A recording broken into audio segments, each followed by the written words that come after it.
না না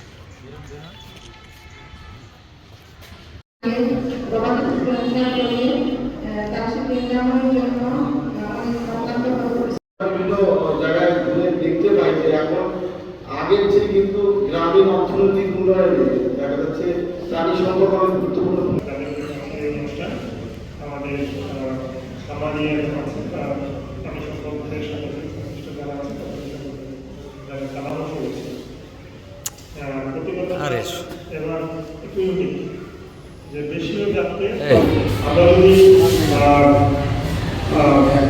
আমাদের প্রাণী সম্পদ উন্নতি করতে চাই, যে কোনো উন্নতি যদি করতে চাই, বিজ্ঞানের সাথে যদি আমরা প্রযুক্তির সাথে যদি আমরা নিজেদেরকে ইনকর্পোরেট না করতে পারি, তাহলে এটা আমাদের এই সূত্রটা কখনোই বোঝা যাবে। এটার একটা সমস্যা আছে যে যদি আমাদের যেমন ঘাস কাটা মেশিন দিচ্ছে, আগে ঘাস কাটার জন্য এর সাথে কিছু লোক জড়িত ছিল, তারা আমার কর্মহীন হয়ে পড়ছে। বিষয়টা এরকম অনেক ক্ষেত্রে দাঁড়ায়, কিন্তু গবেষণায় দেখা গেছে যে আসলে এটা প্রাথমিকভাবে কিছু দেখা যাচ্ছে যে এরকম সমস্যা তৈরি হয়, কারণ সেটা আসলে অর্থনীতির জন্য সেটা ভালোই হয়। যেমন আগে যখন বিদ্যুৎ ছিল না, তখন হচ্ছে টিনের তেল দিয়ে বিদ্যুৎ তৈরি করত, মানে আগুন জ্বালানো টিনের তেল দিয়ে কারিগরের মতো জ্বালানো।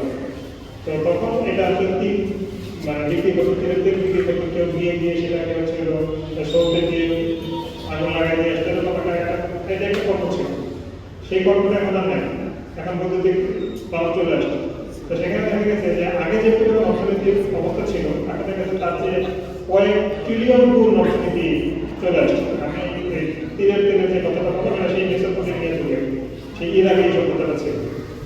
তো আসলে আমাদেরকে উন্নত হচ্ছে, আমাদেরকে প্রযুক্তির সাথে ইনকর্পোরেট করতে হবে। আমরা সেটাই এলডিপি প্রকল্প এই কাজটাই করছি।